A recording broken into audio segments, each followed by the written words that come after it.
Hello বন্ধুরা, রাজধানী ঢাকাসহ বাংলাদেশের বিভিন্ন অঞ্চলে এবং গ্রাম অঞ্চলেও শহরের রাস্তাঘাটগুলোতে ট্রাফিক পুলিশের দায়িত্ব নিয়েছে শিক্ষার্থীরা। সরকারি আইন অনুযায়ী তারা একের পর এক একটি একটি করে গাড়ি যেতে দিচ্ছে। আপনারা দেখতেই পাচ্ছেন, একের পর এক গাড়ি যাচ্ছে, কোনো বিশৃঙ্খলা নেই। তারা নিজেরাই হাতে লাঠি নিয়ে নিজ দায়িত্বে কাজগুলো করছে। তাদের এই দায়িত্বে বাংলাদেশটা নতুন একটা বাংলাদেশ রূপে রূপান্তরিত হচ্ছে। তারা শহরের আনাচে কানাচে, গ্রামে গঞ্জে প্রত্যেকটা জায়গায় দায়িত্ব নিয়ে নিজ দায়িত্বে রাস্তা পর্যবেক্ষণ করছে এবং বিশৃঙ্খলা এড়াতে তারা একটু পরপর রাস্তায় দাঁড়িয়ে রয়েছে এবং সুন্দরভাবে বিশৃঙ্খলা এড়িয়ে মানুষদের যাতায়াত পরিবেশ তৈরি করে দিচ্ছে। ছাত্রদের পাশাপাশি আনসার বাহিনীও কাজ করছে, তবে পুলিশ নেই বললেই চলে। অল্প সংখ্যক কিছু পুলিশ রাস্তায় নেমেছে আর কিছু আনসার বাহিনী রয়েছে। তবে রাস্তার পরিবেশ একটুও খারাপ নেই, অনেকটাই ভালো রয়েছে। রাস্তায় আপনারা দেখছেন গাড়ি নিজ নিজ দায়িত্বে সুন্দরভাবে পরিবেশ করে প্রত্যেকটা গাড়ি যাতায়াত করছে এবং মাঝে মাঝে রয়েছে শিক্ষার্থীরা, তাদের হাতে রয়েছে লাঠি। আইন যে ভাঙবে তার কপালে বিপদ রয়েছে। প্রত্যেকটা ড্রাইভার সিস্টেম করে সুন্দরভাবে গাড়ি নিজ নিজ দায়িত্বে চালাচ্ছে এবং খুব একটা বেশি বিশৃঙ্খলা নেই।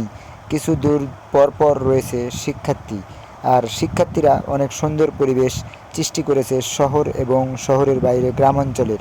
আপনারা দেখছেন কত সুন্দরভাবে একের পর এক গাড়িগুলো যাচ্ছে, কোনো বিশৃঙ্খলা নেই, যা পুলিশের দ্বারা হয়তোবা সম্ভব নাও হতে পারে। কেননা এত শিক্ষার্থী মাঠে নেমেছে যে ট্রাফিক পুলিশ এত নামা সম্ভব নয়, যার কারণে তারা প্রত্যেকটা জায়গায় নিজ নিজ দায়িত্ব মোতাবেক সুন্দর পরিবেশ তৈরি করে দিচ্ছে গাড়ি যাতায়াতের। যারা নিয়ম মানছে না তাদেরকে দিচ্ছে ছাত্ররা কঠোর শাস্তি এবং লাঠির বাড়ি। আর যারা মাথায় হেলমেট না পরে যাতায়াত করছে তাদের জন্য রয়েছে মহা বিপদ। তারা অনেক কঠোরভাবে রাস্তা পর্যবেক্ষণ করছে এবং যাতায়াতের সুবিধা দিচ্ছে। অনেক সুন্দরভাবে প্রত্যেকটা গাড়ি রাস্তা পারাপার হচ্ছে এবং কেউ লাইন ক্রস করছে না। আপনারা দেখছেন মানুষ সুন্দরভাবে রাস্তা পার হচ্ছে, তাদেরও ঝামেলা হচ্ছে না। সুন্দর করে তারা রাস্তা পর্যবেক্ষণ করছে। হাই স্কুল এবং কলেজের সুন্দরী সুন্দরী আপুরাও মাঠে নেমেছে, তারা নিজ নিজ দায়িত্বে যাতায়াত ব্যবস্থা করে দিচ্ছে। শিক্ষার্থীরা প্রমাণ করে দিল তারা হাতে বাংলাদেশ তুলে নিলে বাংলাদেশটা অনেক সুন্দর হবে এবং তাদের হাতে যদি বাংলাদেশটা থাকে দেশটা অনেক সুন্দর হবে। আপনারা দেখছেন শিশু শিশু শিক্ষার্থীরা কত সুন্দর করে বাঁশি ফোঁ দিয়ে পরিবেশ সুন্দর করে দিচ্ছে। তারা অনেক কঠোরভাবে পরিবেশ তৈরি করছে। এর পাশাপাশি কিছু হুজুরদের দেখা যাচ্ছে। মাওলানারাও শিক্ষার্থীদের পাশাপাশি রাস্তাঘাটে ট্রাফিক পুলিশের দায়িত্ব পালন করছে, যাতে শিক্ষার্থীদের একটু উপকার হয়।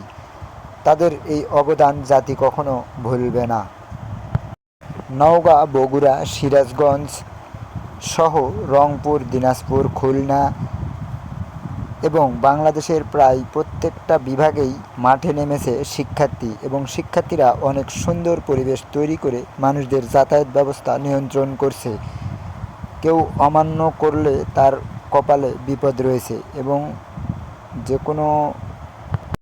যে কোনো গাড়ি অনিয়মভাবে চলতে পারবে না। যারা চলছে তাদের কোনো ছাড় দেওয়া হচ্ছে না, হোক সে নেতা বা মন্ত্রী, হোক বিএনপির নেতা, হোক জামাতের নেতা, সবাইকে আইন মেনে চলতে হবে। শিক্ষার্থী কাউকেই মানতেছে না, সবাইরে কঠোরভাবে নিরাপত্তা দিচ্ছে এবং নিয়ম মেনে সবাইকে চলতে হচ্ছে। বিশেষ করে শহরে এবং শহরের বাইরে রাস্তাঘাটে বেশি থেকে বেশি অটো গাড়ির উপদ্রব হয়েছে। অটো গাড়ির অত্যাচারে অন্যান্য গাড়ি যাতায়াত করতে পারতেছে না। এত পরিমাণে অটো গাড়ি আপনারা রাস্তায় দেখতেছেন, অটো গাড়ির কারণে অন্যান্য গাড়ি যেতেই পারতেছে না। মানে কি বলবো আর, অত্যন্ত বেশি হয়েছে দেশে অটো, চার্জার, বোরাক, মিশুক ইত্যাদি নানান ধরনের গাড়ি রাস্তায় ভরপুর, যার কারণে জাম সৃষ্টি হচ্ছে। তবুও শিক্ষার্থীরা অনেক চেষ্টা করে সফলতার সাথে যাতায়াত সুবিধা দিচ্ছে এবং যেখানে জ্যাম হচ্ছে সেখানে একাধিক শিক্ষার্থী দাঁড়িয়ে রয়েছে এবং নীরবতা পালন করে সময় নিয়ে তারা সুন্দরভাবে রাস্তা পার হওয়ার সুবিধা করে দিচ্ছে। এত পরিমাণে শিক্ষার্থী মাঠে নেমেছে, আপনি দেখলে খুশি হবেন। তারা নিজ নিজ দায়িত্বে পরিশ্রম করে যাচ্ছে। সার্থক শিক্ষার্থীদের জীবন। ওনারা দেশকে বাঁচানোর জন্য, দেশকে ভালোবেসে দেশের হয়ে কাজ করছে। বিশেষ করে নওগাঁ শহরে দেখা যায় যে অনেক কড়া নিরাপত্তায় রেখেছে শিক্ষার্থীরা। প্রত্যেকটা গাড়ি অনেক সুন্দরভাবে যাতায়াত করছে, কোথাও কোনো বিশৃঙ্খলা নেই। তবে এদের মাঝে কিছু পুলিশ আনসার মাঠে নেমেছে, যা মোটেই চোখে পড়তেছে না।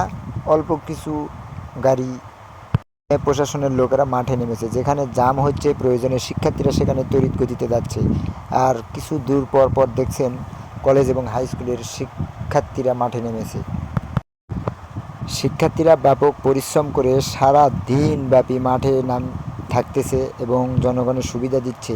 শিক্ষার্থীদের এই ভালোবাসা জাতি কখনো ভুলবে না। শিক্ষার্থীদের এই চেষ্টা এবং দেশকে স্বাধীন করা, এটা প্রতিটা মানুষ স্মরণ করে রাখবে।